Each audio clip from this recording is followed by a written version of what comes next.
Jasmine Wright is an artist, not famous, but incredibly talented. Her world is a spacious, perpetually cluttered studio in an industrial area filled with the scent of oil paints, turpentine, and her signature ginger tea. Her ancestors are from Haiti, and her paintings, even her commissioned portraits, always reflect the vibrant, life-affirming colors inherited from those distant islands. She paints to understand the world and leave her mark on it. Her life is a struggle for rent, endless sketches, and a quiet, hard-won solitude. He's Kim Jonko, nicknamed Tiger, the boss.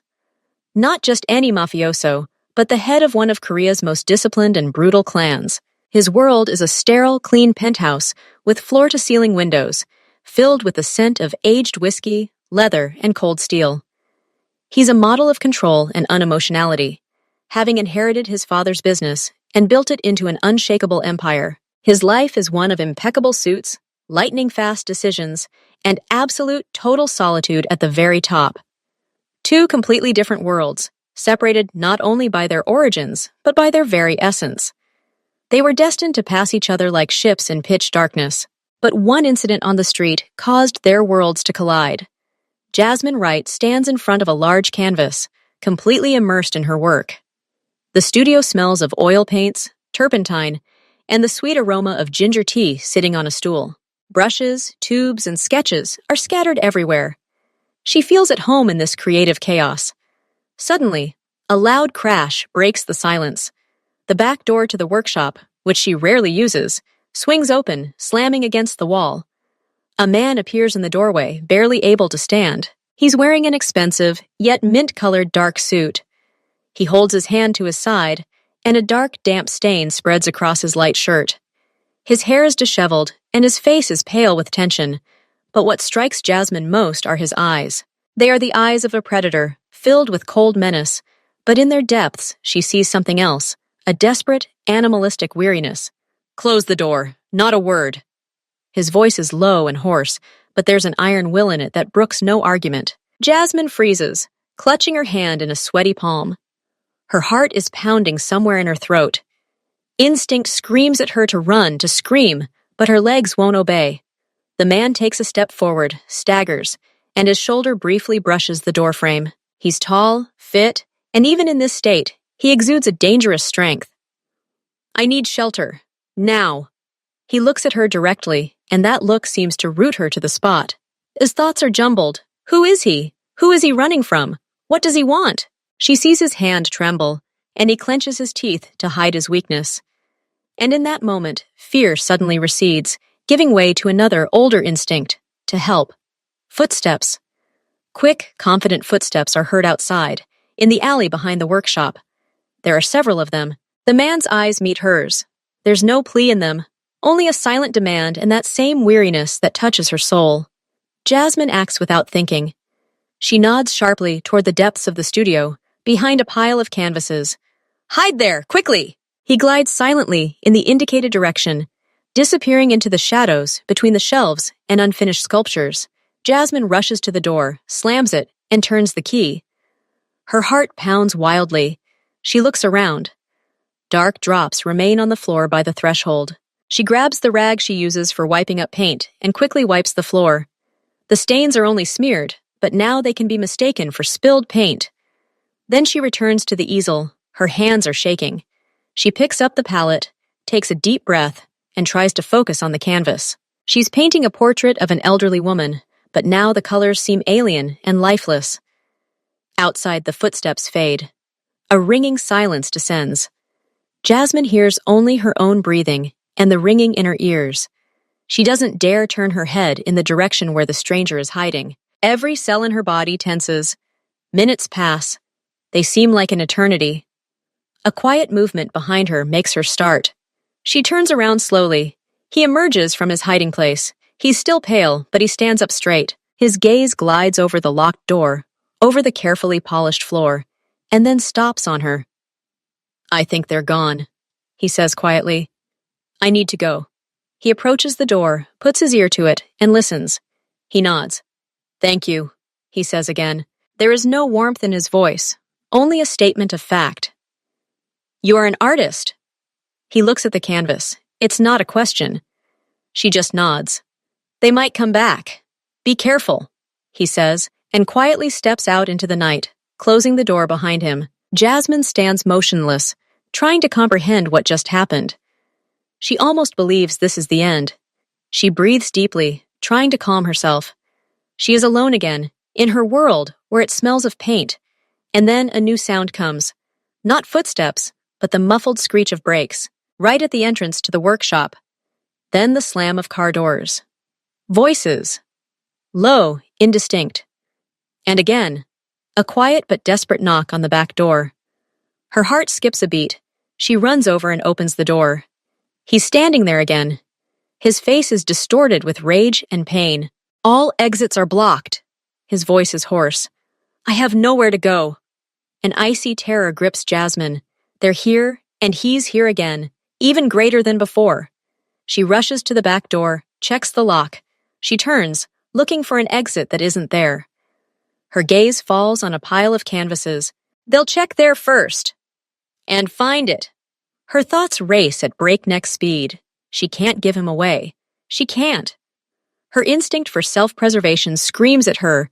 She needs to change the situation, do something unobvious, turn the threat into something ordinary. She breaks through the pile of canvases to where he's crouched, pressed against the wall. His eyes are narrowed, his body tensy, like an animal about to spring. He's heard everything.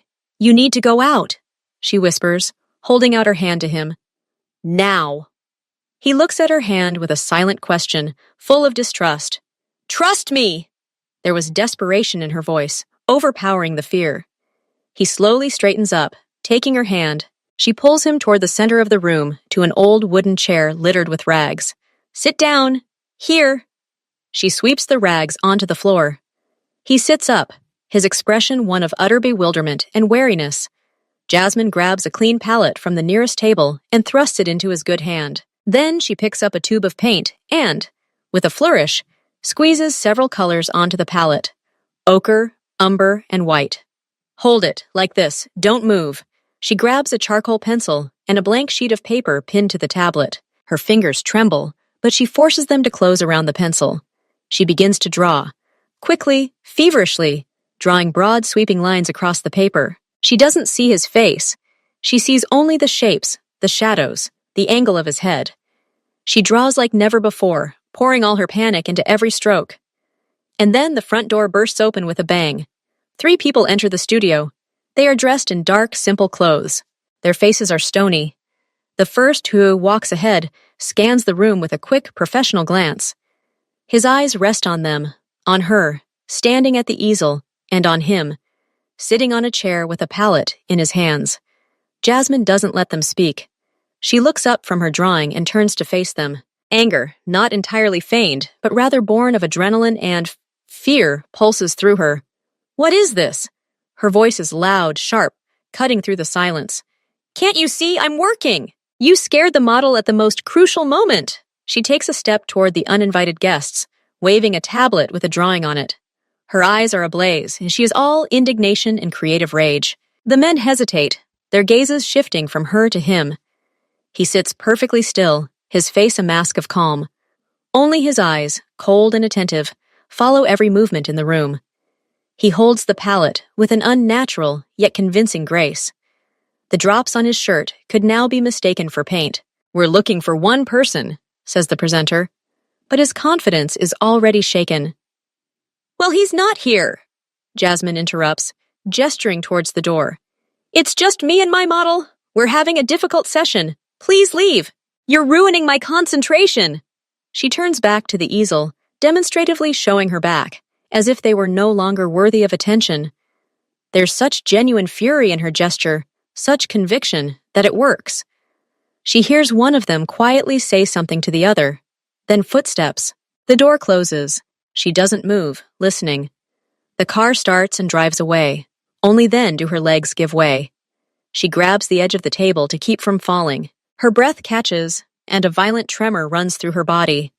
He slowly gets up from his chair, places the palette on the table, walks over to her. You, he trails off, as if choosing his words. You were magnificent. There's no familiar steel in his voice. There's something new, respect, and amazement. Jasmine can't speak. She just shakes her head, still trying to catch her breath. She just did it. She tricked the armed men, and it worked. He stands next to her, and she feels his presence, heavy and real. The danger has passed, but he is still here, and she understands that her life has just changed forever. The adrenaline begins to fade, replaced by an icy, all-pervading fatigue. Jasmine sinks onto a stool, her hands still shaking. She stares at the charcoal sketch she made in panic. The lines are sharp, nervous, but his silhouette, his restrained posture, are discernible in them. Her fear is captured in these strokes. He walks around the studio, his steps slow and measured. He looks collected and in control again. His arm is still pressed to his side, but now he seems to ignore the pain. He approaches her works hanging on the walls and studies them silently. His gaze lingers on one, a vibrant, almost frantic landscape, reminiscent of distant tropical islands. "Your island?" he asks quietly. Jasmine looks at him, surprised. "My ancestors. Haiti. I've never been there." He nods, as if this fact explains something to him. Then he turns back to her. He stops at a respectful distance, giving her space. "My name is Kim Jong-ho," he says, that formal iron note returning to his voice. "But those who know me call me Tiger." Jasmine nods silently. The name means nothing to her, but the nickname seems appropriate. It speaks of danger, strength, and loneliness. "You risked yourself," he continues. "Twice. You showed ingenuity and courage. Such things do not go unnoticed." He takes a thin, dark leather wallet from his inside jacket pocket. He takes out not a business card, but a plain white sheet of paper. It has only one phone number printed on it. "I'm not used to being in debt," he says, handing her the piece of paper. "It goes against everything I've been taught. But today, I'm indebted to you." To Jasmine Wright. She looks at the piece of paper, then at him. She doesn't want to take it. To take this piece of paper would be to acknowledge the connection. It would be to leave the door to her life ajar for this person, for this world. "I don't need anything," she says quietly. "It's not a question of desire." His tone leaves no room for argument. "It's a question of rules, my duty. If you need anything, any help, any problem, you call this number. Only me, no one else." His gaze is heavy, unwavering. She understands that refusal will be perceived as an insult, as a violation of some unwritten law by which he lives. Slowly, her fingers touch the paper. She takes it. The paper is cold and smooth. "I hope I never have to call," she says, looking straight at him. The corners of his lips twitch for a moment, as if hinting at a smile that never came. "I hope so too," he replies. "For your own good." He takes another look around the studio. His gaze glides over the paintings, the colors, her face, as if memorizing every detail. Then he nods, a brief, almost imperceptible nod. A farewell and a confession all at once. He turns and walks out the same back door. This time he closes it quietly, carefully. Jasmine sits alone in silence. In her hand, she clutches that very sheet of paper. It feels incredibly heavy. She looks at the door, then at her drawing. It depicts him, the tiger, frozen in a calm that was just a mask.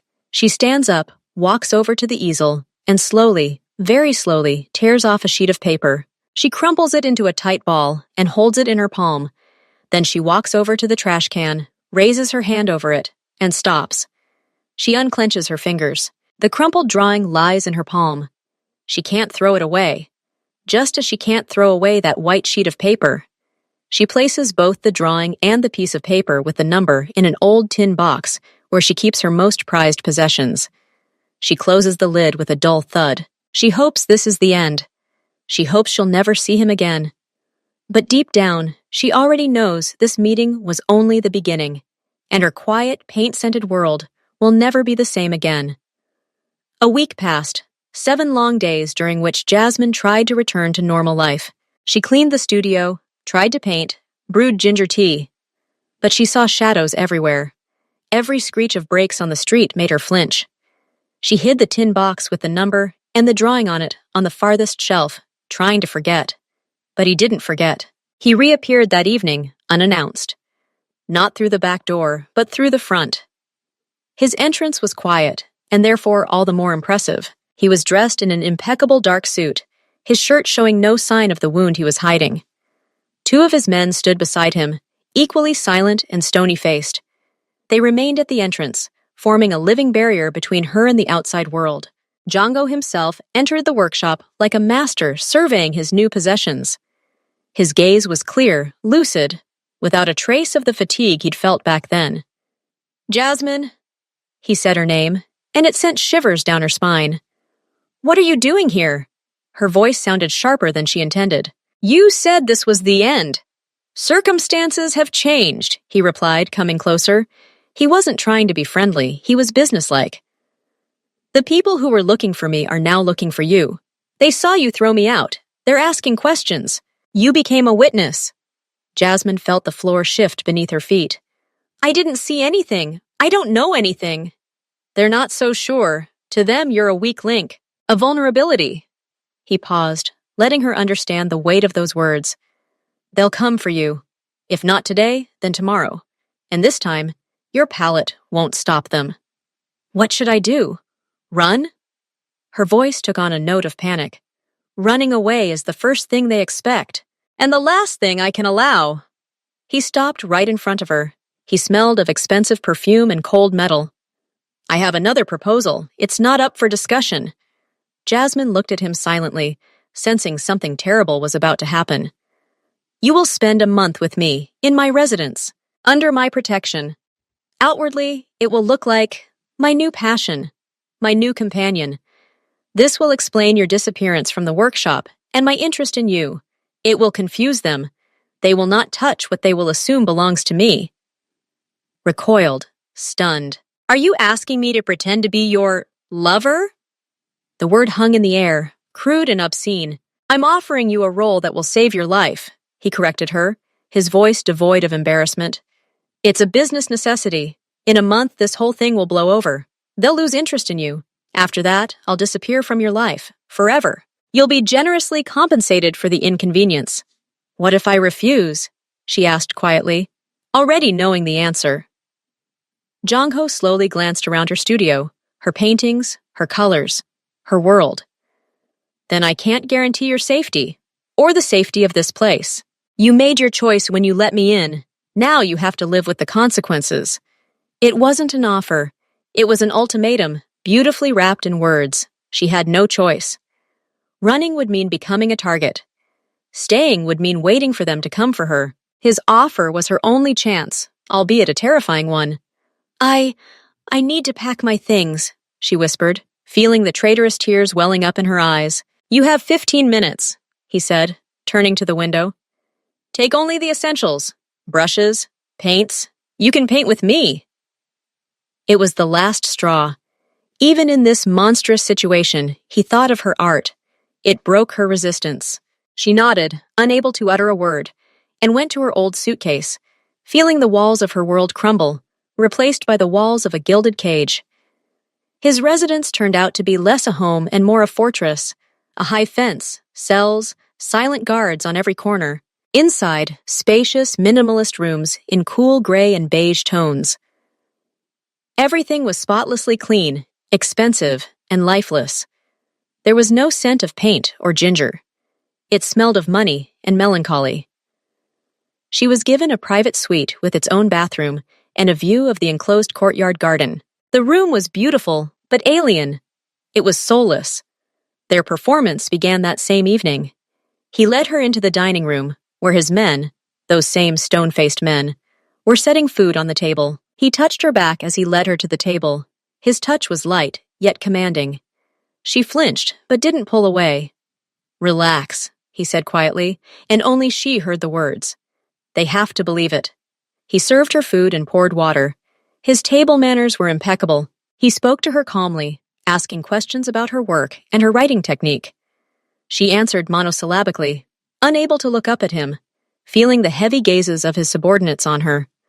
They watched their every movement, their every word, and she understood that any mistake would be noticed. That's how the first few days passed. She barely left her room, trying to paint. but the canvas remained blank. She was tormented by a sense of loss of freedom, the humiliation of this role. Everything changed on the fourth day. Late in the evening, unable to sleep, she went into the living room to pour some water. He was sitting in a large armchair by the picture window, looking out at the city lights. He was holding a book in his hand. He was without a jacket, and in the dim light, he seemed less dangerous, more, human. Hearing her, he turned his head. "Can't sleep?" "I can't get used to it," she admitted honestly. He nodded. Aisun, looking at his glass of dark liquid. "The silence here is oppressive. Sometimes I can't sleep myself." He put the book down. It was a book on art history. "Would you like some tea?" "Yours, the ginger one. I told you to buy it." This simple gesture touched her more than all his threats. He remembered. She nodded. He stood up and headed for the kitchen without another word. She heard him turn on the kettle. He returned with 2 cups, handing one to her. They sat in silence, looking out at the city at night. It was the first moment devoid of falsehood. "Have you drawn anything?" he asked. "No, I can't." "Because I'm here?" "Because everything here is alien. Art needs its own territory, its own air." He thought for a moment. "Tomorrow, your studio will be brought here. Partially. Easels, paints, your sketches." She looked at him, not believing her ears. "Why are you doing this?" "Because your talent shouldn't suffer because of my problems," he answered simply. "And because these walls lack life. Your paintings, they breathe." At that moment, she saw in him more than just the gangster nicknamed Tiger. She saw an intelligent, lonely man who valued beauty and silence, but was a prisoner of his own situation. The next day, as he'd promised, her easels, paint box, and sketchbook were brought into her room. The faint but unmistakable scent of her studio filled the sterile air. She picked up a brush and made the first stroke. It wasn't a portrait, not a landscape, just splashes of color. But it was a beginning. That evening, he came to her room again. He didn't enter, but simply stood in the doorway, watching her work. "I won't disturb you," he said, and left. Their performance for their subordinates continued. They dined together, feigning interest in each other. But now their performance took on new, subtle nuances.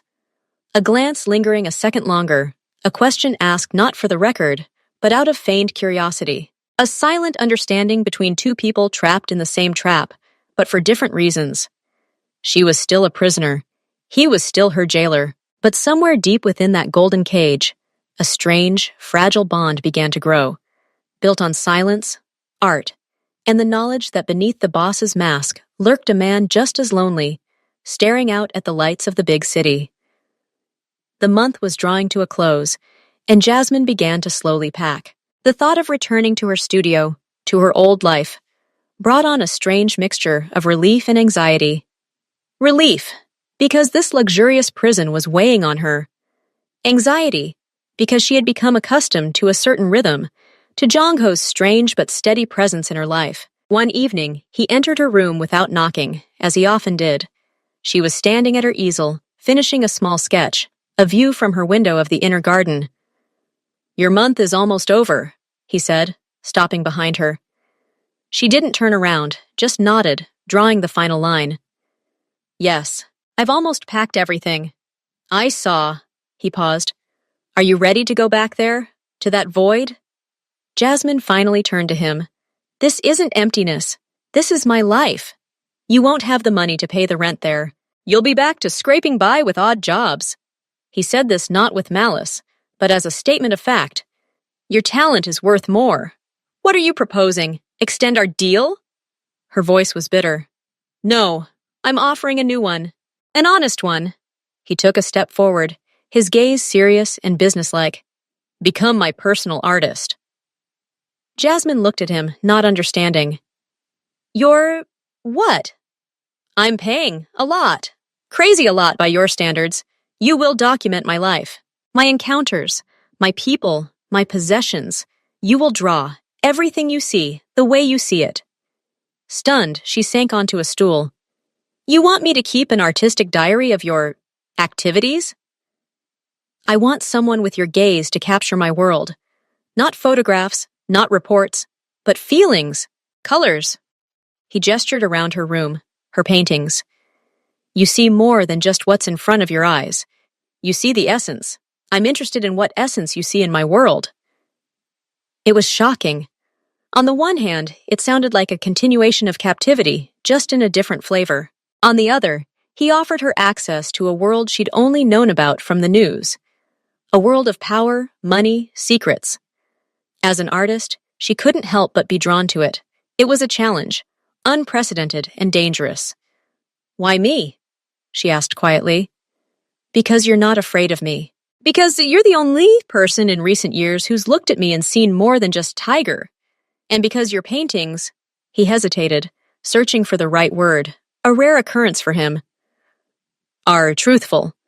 He wasn't just offering her money. He was offering recognition of her talent in its twisted form. And a chance. A chance to see the underbelly of a life she knew nothing about. She looked up at him, her gaze direct and firm. "I agree, but on one condition. Speak. I'm not responsible for any crimes. I won't be a witness. I won't draw anything illegal. If your job involves anything like that, I'm leaving. Immediately. No discussion." He studied her face for several long seconds. There was something in his eyes, not anger, but rather respect for her courage. "Accepted," he finally said. "You will attend only legitimate meetings. Business negotiations. You will draw portraits of my associates. Types of my property. You are an artist, not a witness." Something vaguely resembling a smile appeared on his lips. "So we have a deal?" She took a deep breath, feeling her heart pounding. Was she selling her soul, or was she buying her freedom and the opportunity to create like never before? "Deal." The next day, she received the contract. The amount of the fee made her eyes widen. It was enough money to last her for years of comfortable living. She signed it with a trembling hand. Her first day began with a business meeting in his office. Two of his subordinates, the same ones who had been standing by the door of her workshop, sat across from him. They discussed imports, logistics, and figures. Everything sounded dry and legal. Jasmine sat in the corner with her tablet. At first, she felt awkward. They were talking about containers and routes, and she was trying to capture their bowed heads, their rigid profiles, the way the lamplight fell on the table, leaving their faces half in shadow. She wasn't capturing a negotiating scene, but an atmosphere of intense concentration. One of the men, the older one named Mr. Kim, occasionally glanced at her warily. But Jongho acted as if her presence was a given. He ignored her, completely immersed in the discussion. When the meeting ended and the men left, Jongho approached her. "Show me." She handed him the tablet. On it was a quick but expressive sketch. It wasn't photographically accurate. She captured Mr. Kim's sternness, his partner's youthful focus, and the detached power of Jongho himself, sitting at the head of the table like a captain on the bridge of a ship. He stared at the drawing for a long time. "Interesting," he finally said. "You didn't draw a deal. You drew power." That evening, he paid her his first advance. The money arrived in her account, and she stared at the figures with a feeling close to panic. She had just received a fee for sketching a meeting of people who, she was almost certain, were not ordinary businessmen. She had crossed the line, but on the other side, a whole new world awaited her, ready to become her canvas. From that day on, Jasmine's life changed dramatically. She was no longer a prisoner. She was an employee with unprecedented access. She accompanied Jongho to business dinners at expensive restaurants, sat in the corner, and sketched his associates. She visited his legitimate businesses, a designer boutique, a coffee shop chain, a business center under construction. She sketched portraits of his subordinates, from stern security guards to young, ambitious managers. But the most powerful paintings were those she created without commission, those that were born when she was alone with him at his residence. One night, passing his office, she saw him at his desk. He sat hunched over papers, his shoulders hunched with fatigue. His face, usually a mask of absolute control, was relaxed and tired. The lamp on the desk cast a soft glow, highlighting only his figure and the pile of documents. She returned to her room, grabbed a canvas and paints, and began working. She wasn't painting a mafia boss, she was painting a man. Tired, lonely, carrying a burden on his shoulders, invisible to the naked eye. She painted him by the living room window, looking out at the city at night, his back, the back of his head, his shoulders, defenseless in their reverie. The city light beyond the glass was blurry and bright, and his figure was dark and motionless. She hadn't planned to show him this. These were her personal observations, her secret glimpse into the man she'd begun to see behind the mask. But one day, he entered her room unannounced, as he often did, and saw the unfinished portrait. He paused on the threshold, examining it silently. Jasmine froze, expecting his wrath. After all, she had dared to expose his weakness, his humanity. He came closer, his eyes fixed on the canvas. "Is it me?" he asked quietly. "Yes," she whispered, preparing for the worst. "I don't look like that," he said, but there was no indignation in his voice. There was curiosity. "This is how I see you, sometimes." He stood before the painting for a long time, studying every detail. "No one has ever seen me like this," he finally said. "No one would dare." Then he turned and walked out of the room without saying another word. Jasmine thought she'd made a mistake, but the next day, he acted as usual. Something, however, had changed. The way he looked at her had acquired a new depth. And as if, with her ability to see the real him, she had become a kind of mirror, one he was afraid to look into, yet was forced to. These paintings, these unofficial portraits, forced him to look at himself anew. He ran his finger across the canvas where his tired eyes were depicted, and something akin to understanding appeared in his own gaze. An awareness of the price he paid for his power. An even more surprising change occurred in his subordinates. At first, they viewed her with suspicion, but seeing that their boss not only tolerated her presence, but clearly valued her work, their attitude began to change. Mr. Kim, that stern subordinate, stopped her in the hallway one day. "Miss Wright." He nodded at her with unexpected respect. "The boss showed me the portrait you drew. You got the point." He was referring to his portrait, where Jasmine depicted him not just as a brute, but as a devoted, experienced soldier in whose eyes one could see not only toughness, but also a tired devotion. They began to treat her not as a lover or a hostage, or even as an employee. Her presence, her art, became something of a talisman. Her paintings hung in Jong-ho's office, and people who came to meetings saw them. They saw themselves and their boss in a new, unusual light. Not as criminals, but as people with their own history, their own destiny. One day, a young manager she'd once sketched brought her a cup of that very ginger tea. "I heard you like it," he said sheepishly. It was a small gesture, but it spoke volumes. She became part of the ecosystem, a member of the family, a fragile but significant cog in the machinery of this strange, dangerous world. One evening, looking at her latest painting, a portrait of Jong-ho overlooking the city, she realized she no longer wanted to leave. Her own studio, her old life, now seemed flat and insipid. Here, in the eye of the storm, she found not only inspiration, but also something that reminded her of family. Distorted, dangerous, but family nonetheless. And he, Tiger, transformed from a threat into the most interesting person she had ever met. And her greatest enigma. Everything changed with the arrival of So-jin. She entered Jong-ho's office without knocking, like a hurricane, dressed in a perfectly tailored steel-colored suit. Her hair was pulled back into a tight bun, highlighting the ruthless geometry of her cheekbones. She was his business partner, the head of an influential clan with whom Jong-ho was building a fragile alliance. Their relationship was based on mutual benefit and a razor's edge. Seo-jin immediately noticed Jasmine. Her sharp gaze slid over her, sitting in the corner with her tablet, and Jasmine felt like a lab mouse. "Jong-ho, I didn't know you hired a chronicler," Seo-jin said, her voice sweet as honey and cold as ice. She sank into the chair across from him, not sparing Jasmine another glance and miss. "Wright is an artist," Jong-ho explained calmly. "She documents my work." "How sweet!" "So-so." Jin smiled, and there wasn't a drop of warmth in her smile. "Activity. I didn't know your business was so aesthetic." The meeting was tense. They discussed territorial division and financial flows. Seo-jin spoke harshly, assertively, constantly testing boundaries. Jong-ho retorted with cold confidence. Jasmine tried to concentrate on her sketches, but she felt Seo-jin's gaze on her, as if she were trying to figure her out, to understand her true role.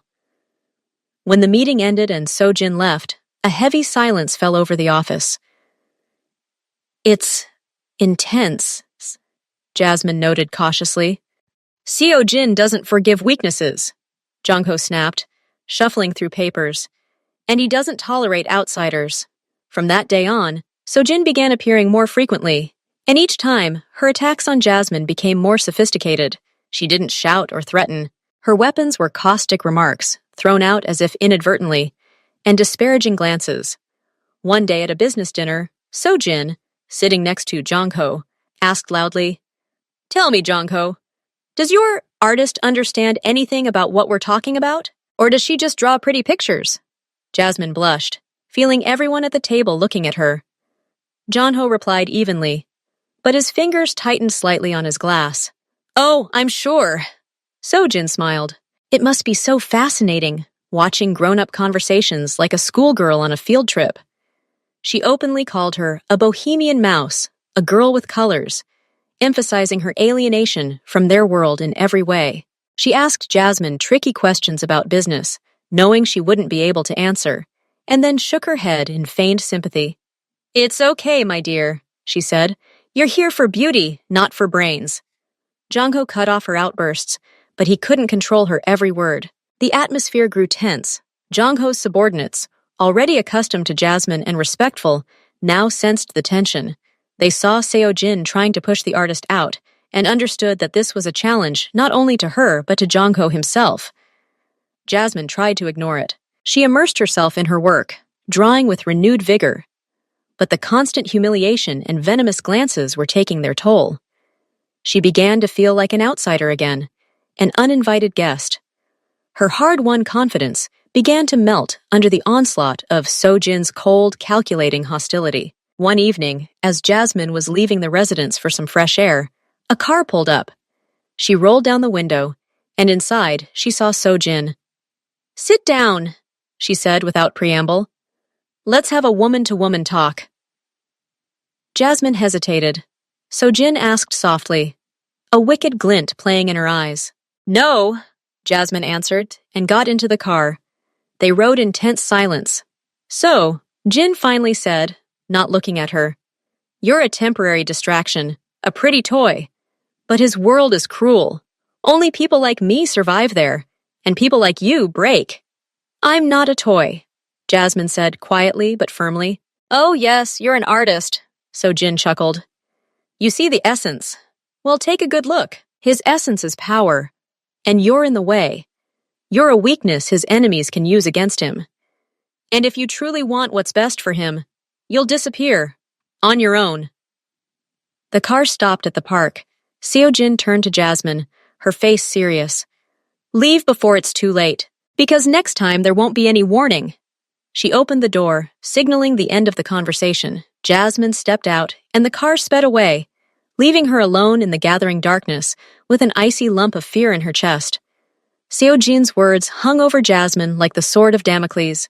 She tried to talk to Jongho, but he brushed her off. "Seo-jin tries to push where he sees weakness. Don't pay attention," he said, but Jasmine read a slight worry in his eyes. A few days later, Seo-jin returned to the residence. She was unusually kind. She brought Jasmine some expensive tea and invited her to go to an art gallery downtown. "I want to make it up to you," she said with a charming smile. "I was rude. Let me make it right." Seeing this, Jongho nodded to Jasmine. "Rest. It won't hurt you." Jasmine didn't trust Seo-jin, but she couldn't think of a good reason to refuse. And a secret hope that perhaps they could truly find common ground made her agree. Seo-si, Jin's car was luxurious and quiet. They drove along, making small talk. "Seo." Jin asked her about art, seeming genuinely interested. Jasmine's tension began to ease. Perhaps she'd exaggerated? "Oh, I forgot something in my office," Seo-jin said suddenly, turning into an unfamiliar alley. "It won't be long." She stopped the car in front of an unremarkable building in an industrial area. "Wait here, I'll be there in a minute." She stepped out, clicked the lock, and the car door closed. Jasmine was left alone. 5 minutes passed. 10. Everything was deserted and quiet. Anxiety began to creep up on her again. And then she saw them. 2 men emerged from around the corner of the building opposite. They walked straight toward the car. Their gait was quick, purposeful. There were no questions in their eyes. Jasmine instinctively reached for the door handle. Locked. She darted to the other side. Same. She was trapped. The men came closer. One of them rapped his knuckles on the glass. "Come out!" His voice was muffled, but brooked no argument. At that moment, Sojin emerged from the building. She stopped a few meters away, arms crossed over her chest, and watched with a cold, indifferent expression. She had orchestrated this whole thing. It was a trap. Jasmine recoiled from the door, pressing herself against the opposite window. Her heart was pounding. She saw one of the men take out some kind of tool. And then, with a screech of brakes, 2 black SUVs burst into the alley. The doors swung open, and Jongho's men leaped out like lightning. There were about 6 of them, and they moved with frightening coordination. A swift, brutal fight ensued. The 2 attackers didn't have time to realize what was happening. They were quickly subdued, overpowered, and bundled into one of the SUVs. The whole thing took less than a minute. Jongho himself opened Seojin's car door. His face was pale with suppressed rage. He didn't look at Seojin. His gaze was fixed on Jasmine. "Come out," he said quietly, his voice shaking with anger. She crawled out of the car, her legs wobbly. He grabbed her arm, not painfully, but firmly, and almost pushed her into his SUV. Only then did he turn to Sojin. He walked right up to her. He didn't shout. He spoke quietly, but every word was like a honed blade. "You've crossed the line, Seojin. You've touched what's mine. If you ever look in her direction again, our alliance will fall apart, and your clan will fall after you. I will destroy everything you've built. Do you understand me?" Seojin, all her arrogance vanished, nodded silently. Her eyes were filled with shock and fear. For the first time, she saw his true anger. Jongho turned around, got into the car next to a trembling Jasmine, and they drove away. The car was deathly silent. Jasmine looked out the window, but she didn't see the city. She saw the faces of those men. She saw Sojin's cold eyes.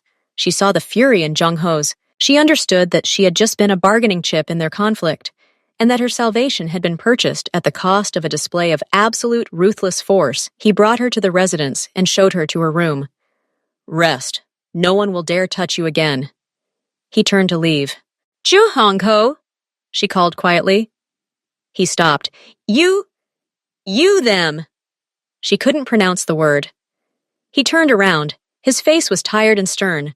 "I protected what was mine. Nothing else matters." And he walked out, leaving her alone with the horror of the price he was willing to pay. A price that those 2 in the alley had perhaps already paid. The next day, Jasmine tried to get back into her usual routine. She went to her room and approached her easel. On it stood an unfinished portrait of Jongho, the one where he looked out over the city.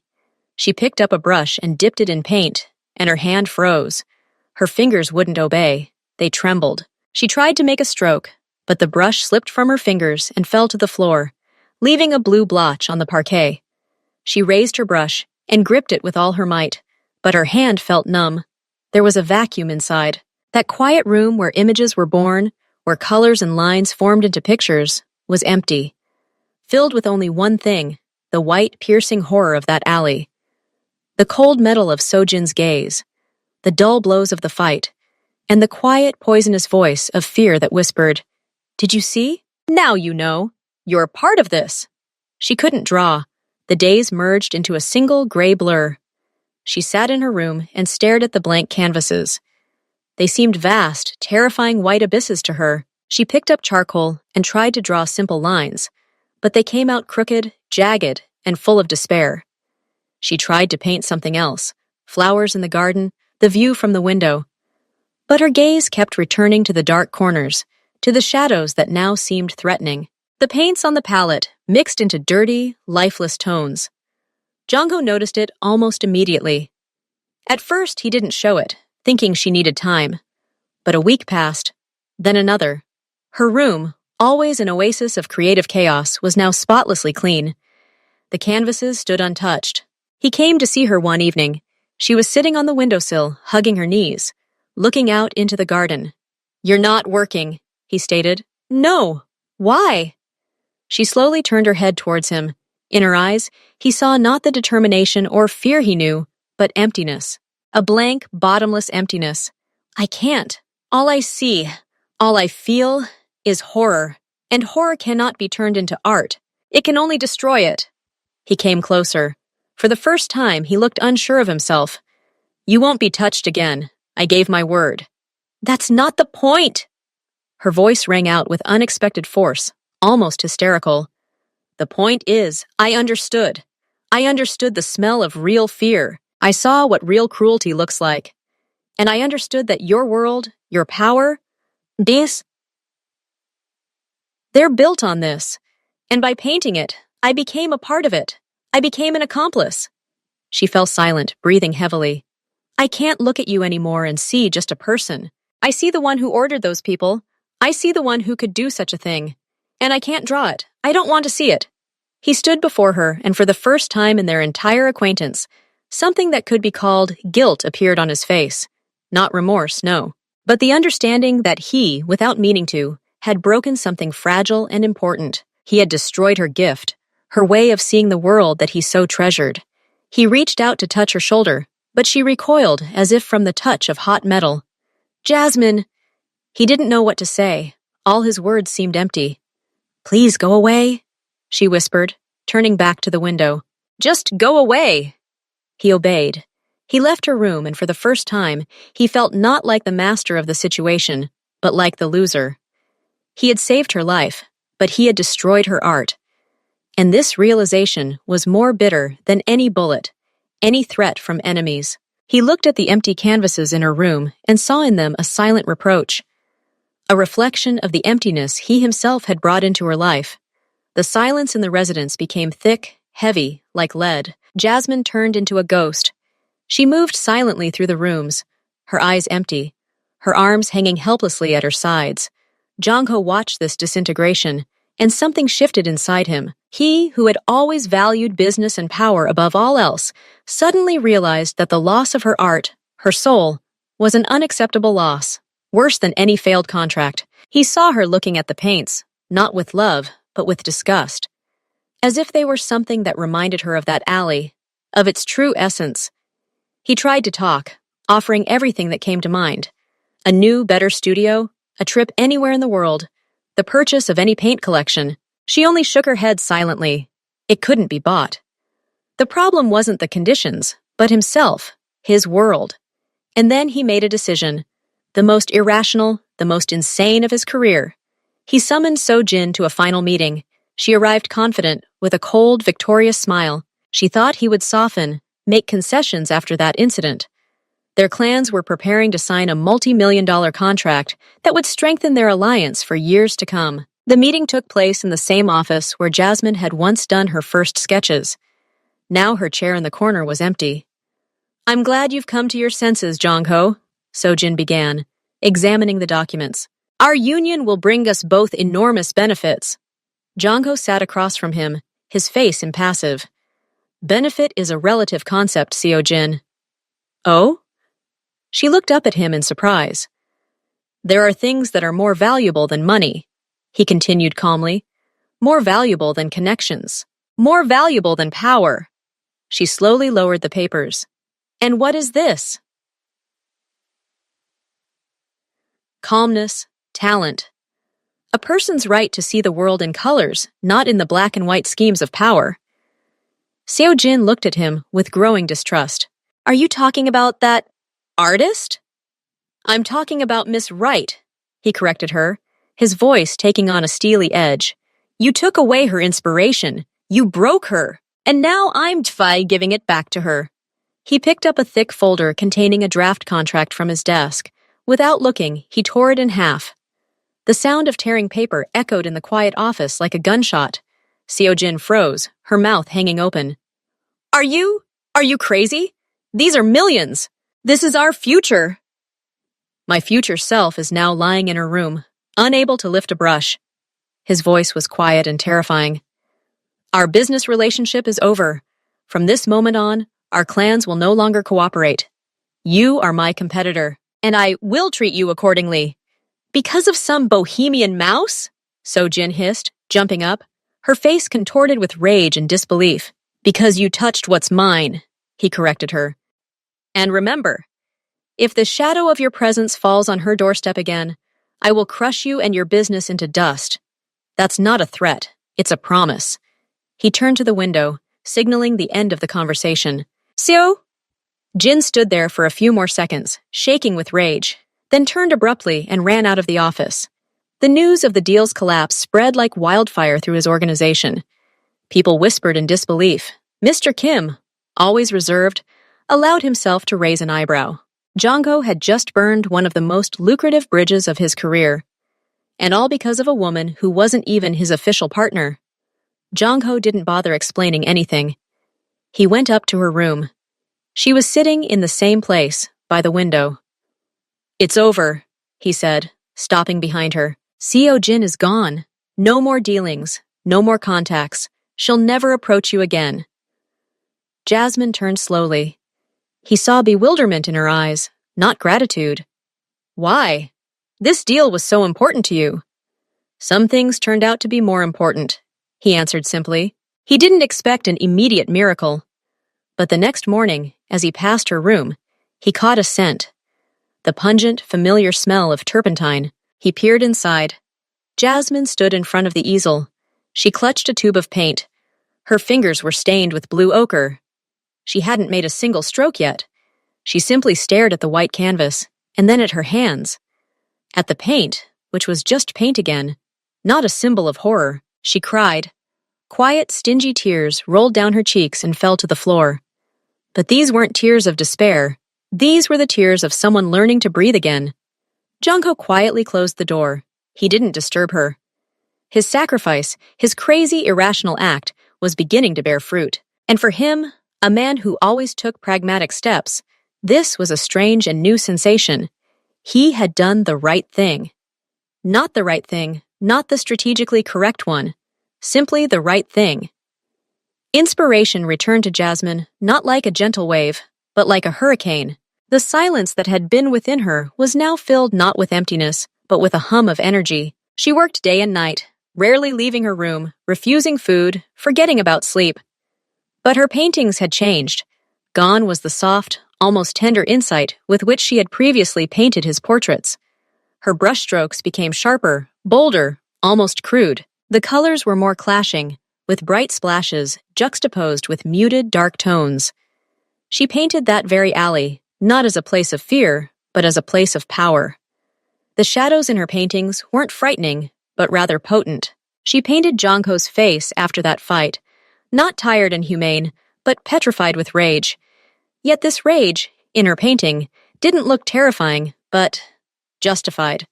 She processed her fear, filtered it through the prism of art, and transformed it into something else, into power. Jong-ho felt a slight dizziness. She was showing him himself, but who he was in moments of extreme tension. And in her interpretation, this didn't look like cruelty, but like an act of absolute will. His people, seeing these paintings, began to look at him with even greater, almost religious awe. Jasmine hadn't simply returned. She had returned renewed, stronger, and her strength involuntarily strengthened his authority. One day, she came to him with a request. I want to exhibit. He looked at her in surprise. Exhibit? Where? In the city. In an ordinary gallery, not in your world, in mine. He hesitated. It was risky. Bringing her, his personal artist, his talisman, out in public?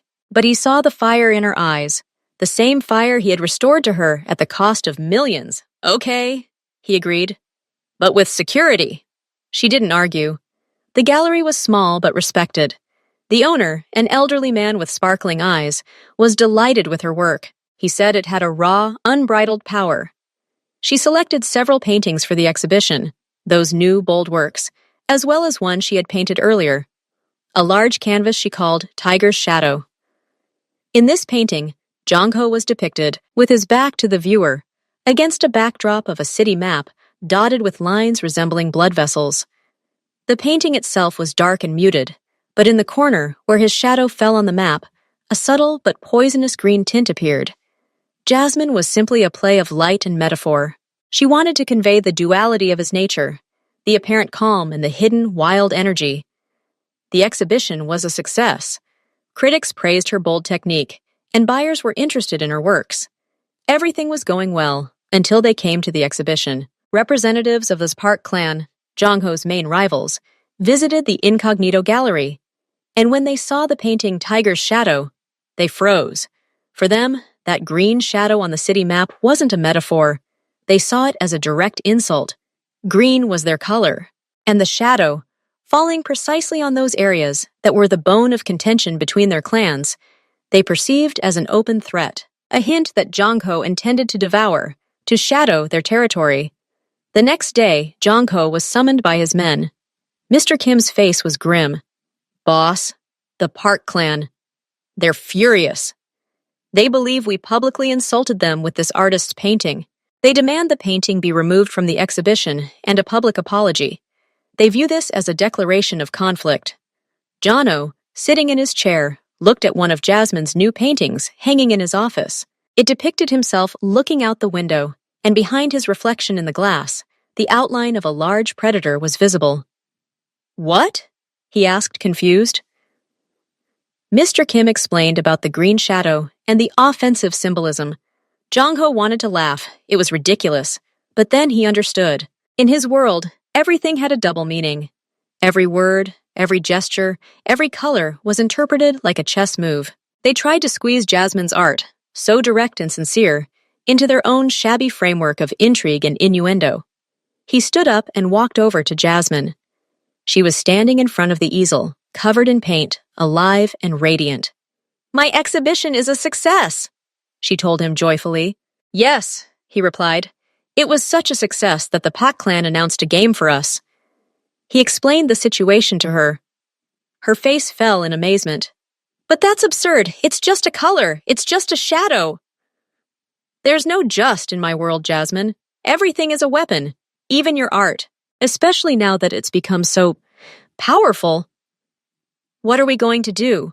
she asked, fear flashing in her eyes again, but this time it wasn't paralyzing, but something worse. Jong-ho looked at her new unfinished painting. It depicted the two from the alley, not as victims, but as dark, almost abstract silhouettes, clashing with the equally dark but more defined figures of Jong-ho's men. The painting radiated conflict, confrontation, but not fear. "Nothing," he said. "We won't do anything.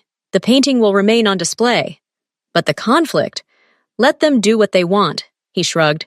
"If they want to see a challenge in your painting, let them see it. If they want to become enemies over art, well, that will be the strangest thing in my life." He left, leaving her lost in thought. She looked at her painting. Before, her art had been an escape from reality, then a documentation of it. Now it had become her reality. It could hurt. It could provoke. It could start something like this.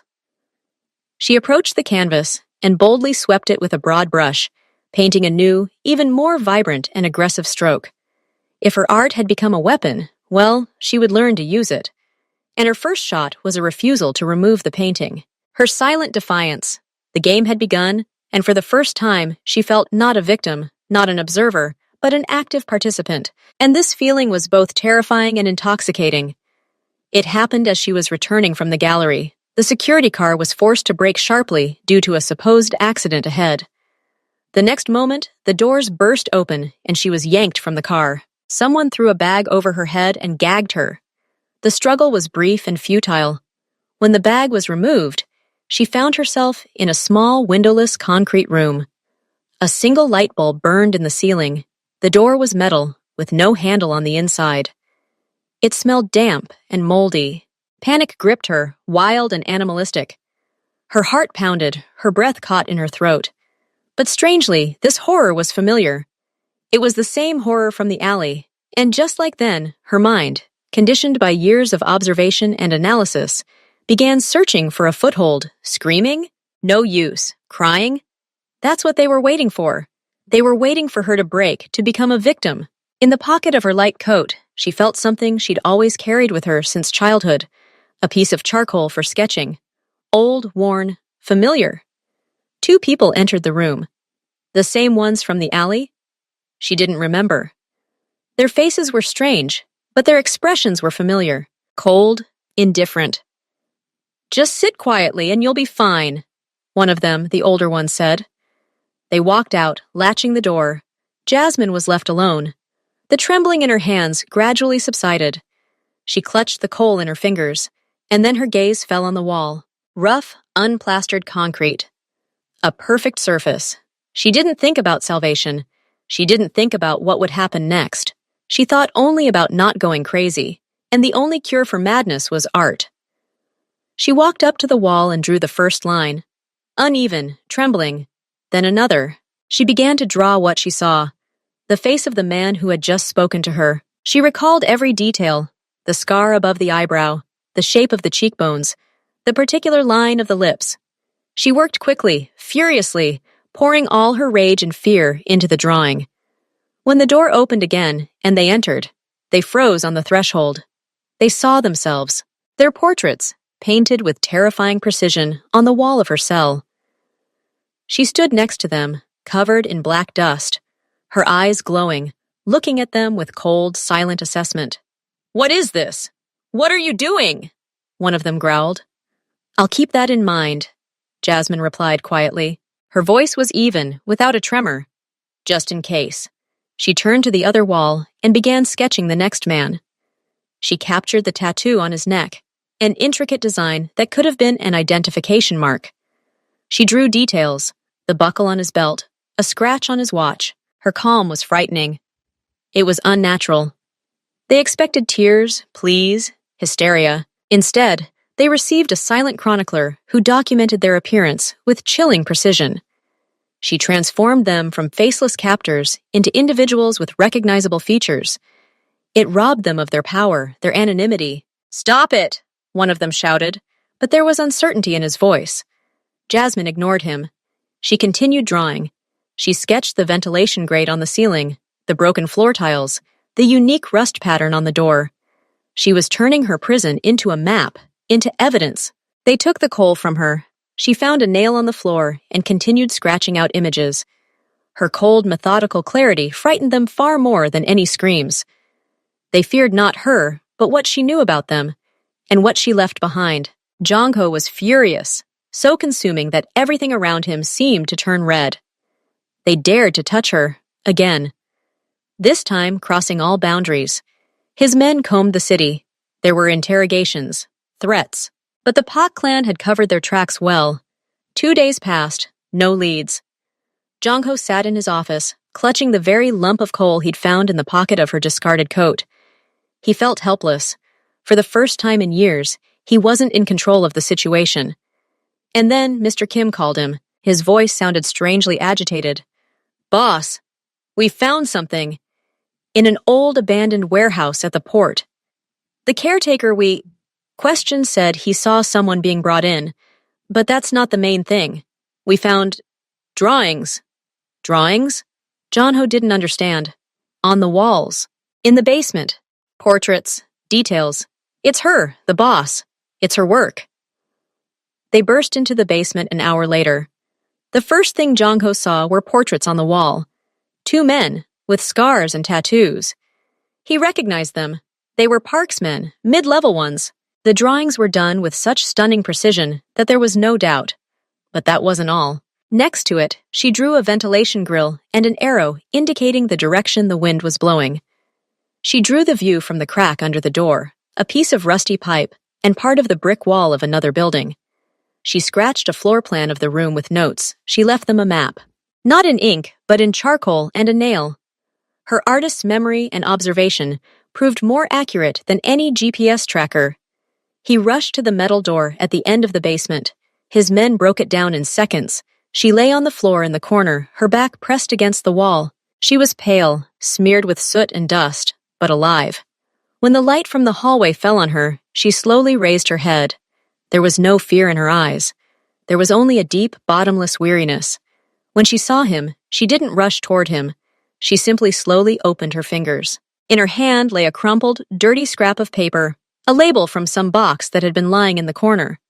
On the back was a sketch, his face, drawn in this dark from memory. The lines were nervous, broken, but they contained his essence, determination, strength, the very thing she had once feared, but now, apparently, had become her only point of support. Jongho approached, knelt before her, and silently picked her up. She didn't resist, simply resting her head on his shoulder, clutching the very same drawing. He carried her out of the basement, out of the darkness, into the light. His men surrounded them, but he saw no one but her. He saved her. But this time, she saved herself by giving him the tool to save her. They owed each other a debt, and that debt was stronger than any contract. She hadn't painted for a month. This time, it wasn't emptiness, but a deep, heavy wound that was slowly healing. She lived in his residence, but now it was her home. His people looked to her not as a talisman, but as an equal, as someone who had endured a trial and not broken. Jongho didn't press her. He waited silently. He saw how she occasionally picked up a brush, looked at it, and then silently put it back. He saw the unhealed trauma in her eyes. But he also saw strength. One morning, he walked into her room. "Get dressed. I want to show you something." He drove her through the city. They stopped in front of an old but sturdy building in a quiet neighborhood. It was a former factory. He led her inside. The space was enormous. High ceilings, huge floor-to-ceiling windows, through which perfect northern light poured. The floors were wooden, polished. The walls were white brick. Everything was empty and clean. It smelled of wood, paint, and fresh air. "What is this?" Jasmine asked quietly. "This is your new studio," Jongho replied. "Only yours. No one will enter here without your permission. No one will dictate what you draw. Draw whatever you want, or don't draw at all. This is your space." She walked slowly through the empty hall, her footsteps echoing. She approached the huge window and looked out onto the street. This wasn't his world behind the high fence. This was an ordinary cityscape, her world. In the center of the room stood a single easel. On it lay a clean, primed canvas. Next to it, on a stool, lay a new palette and a box of paints. Every color. She stood there for a few minutes, simply staring at the canvas. Then she slowly approached. She ran her hand over the rough surface. She picked up the palette and chose a tube. Blue. The color of the sky. The color of freedom. The color of his eyes the moment he carried her out of the basement. She squeezed paint onto the palette. She picked up a brush. She made the first stroke on the canvas. Broad, bold, full of confidence. This was more than just color. This was the beginning of a new painting, a new life. She understood that her world would never be the same. It bore the scars of alleys and basements, but there was also room for color, and for him, for the man who had burned bridges for her art and who had learned to wait. She turned around. He was standing at the entrance, in the light pouring in from the window, watching her. He wasn't smiling. But in his eyes was what she'd seen in that crumpled drawing from the basement, determination, and something else, something that didn't need words. She turned to the canvas and applied another brushstroke. Their shared story wasn't over. It was only just beginning. And now she had her own territory, her own palette, and her own choices.